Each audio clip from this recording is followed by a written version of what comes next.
kejujuran, etika, profesionalitas dan niat baik sebagai pengusaha kecil atau pedagang eceran. Jas pengalamanku, logikaku, keyakinanku, pikiranku, pemahamanku, ingatanku, dan pendapatku. Sebagai pengusaha kecil atau pedagang eceran, saya berusaha menerapkan analogi bahwa pembeli adalah raja.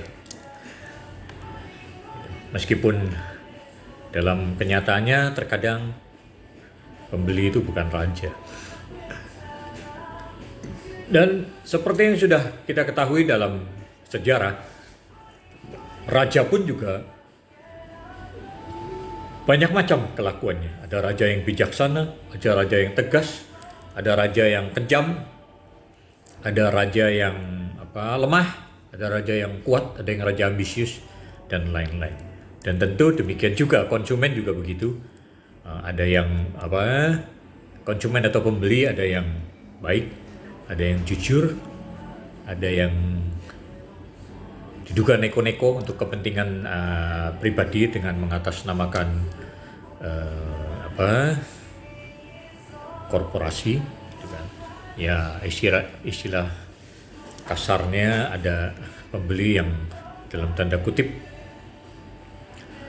diduga melakukan penyimpangan untuk kepentingan pribadinya. Ya, diantaranya banyak yang mencoba nego dengan saya, yaitu apabila misalnya belanja dalam jumlah 100%, mereka ingin dibuatkan kwitansi dengan jumlah yang di-markup, bisa 200%, 300%, ada yang 500%, dan bahkan itu dilakukan bukan hanya oleh pembeli perorangan, tetapi terkadang juga pembeli mereka selaku pegawai bagian pembelian atau saya nggak ngerti, tapi intinya mereka berani menggunakan istilah PO misalnya, gitu kan. Dan kemudian dari harga realnya itu mereka ingin agar di-up, gitu kan, diduga di-up lah gitu. Jadi seperti tadi 100% menjadi 200, 300, 400, bahkan 500% up gitu. Namun sayangnya hal itu jelas saya tolak dengan tegas. Jadi saya pada prinsipnya meskipun sebagai pengusaha kecil atau pedagang eceran, jelas ingin juga omset yang besar, profit yang besar, gitu kan. Tetapi apabila untuk mendapatkan omset yang besar atau profit yang besar dengan cara yang dalam tanda kutip diduga menyimpang demikian, jelas saya atau main mata, gitu kan, jelas saya tidak bersedia, gitu kan. Jadi kalau jujur saya mau mencari omset, apabila saya menyimpang ikut arus itu rasanya gampang sekali, dan saya misalnya bersikap masa bodoh, gitu kan, yang penting mereka beli sama saya. Tetapi hati nurani saya dan itikat baik saya dan nalar saya tidak bisa menerima perlakuan yang begitu.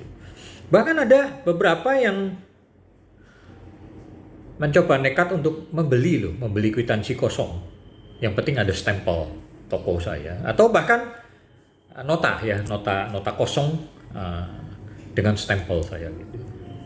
Ya awalnya saya tadinya nggak ngerti maksudnya apa. Ya ternyata bisa saja kan. Artinya apabila saya bersedia bekerja sama mengikuti arus, artinya bisa saja kwitansi yang ada tanda tangan saya, ada tanda tangan stempel toko saya atau nota yang dapat diduga disalahgunakan untuk kepentingan lain-lainnya, gitu kan. Tapi saya mending untung sedikit, usaha eksis lancar, gitu kan, sehingga ya puji Tuhan selama ini saya berusaha untuk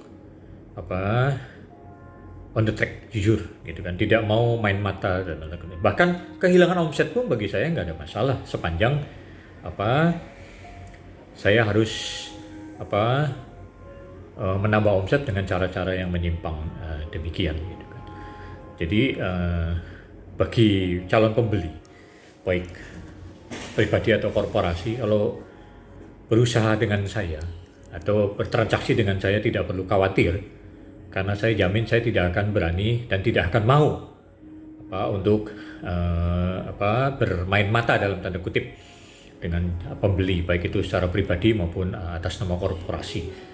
Bahkan ada beberapa juga yang sudah mendapatkan biaya, misalnya biaya pengobatan lah ya, atau tanggungan dari perusahaan. Mereka juga ingin memanfaatkan biaya itu untuk digunakan berbelanja kepada saya gitu kan. Namun ya ada juga yang mencoba gitu belanja satu macam sesuai misalnya dia dapat berapa 100% gitu kan, belanja satu macam yang nilainya cuma 10%, mereka pengen ditulis dengan harga yang 100%. Ada yang begitu juga. Jadi ya banyak sekali lah macamnya gitu kan.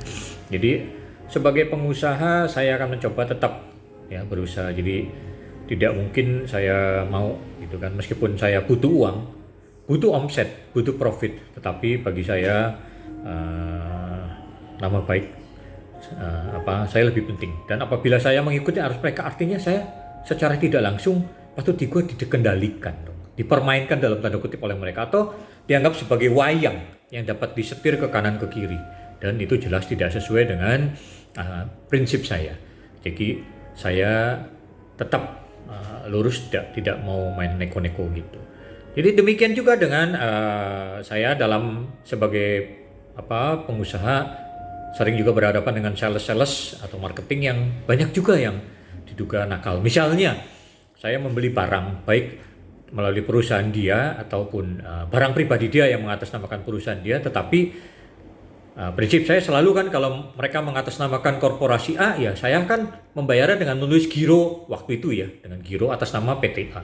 Tetapi banyak juga sales itu yang ingin gironya dikosongkan, dan itu saya tidak mau, jelas, karena ya saya tidak mau terlibat lah gitu kan kalau terjadi kasus gitu kan. Dan itu memang pernah terjadi beberapa kasus adanya korporasi yang kemudian bermasalah dengan salesnya, atau salesnya yang dalam tanda kutip diduga bermain mata, menyalahgunakan kewenangannya tentang penggunaan uangnya atau kewajibannya, sehingga mereka dipidanakan, dipanggil ke Polda. Dan ya puji Tuhan banyak di antara toko-toko atau beberapa yang kemudian terlepas dijadikan saksi atau didatangi oleh accounting untuk cross check atau konfirmasi, ya saya tidak pernah didatangi karena saya tidak mau untuk dalam tanda kutip bermain-main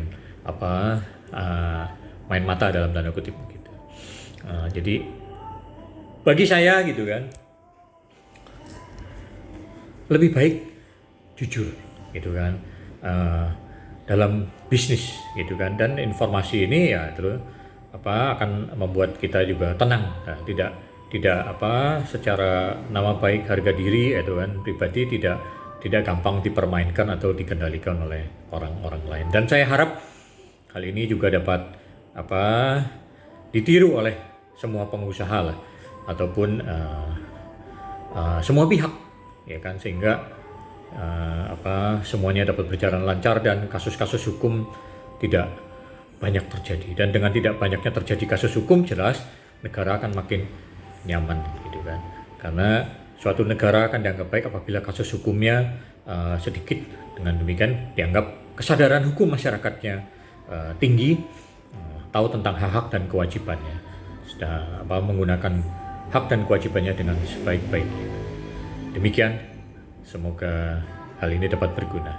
Salam sukses. Yes.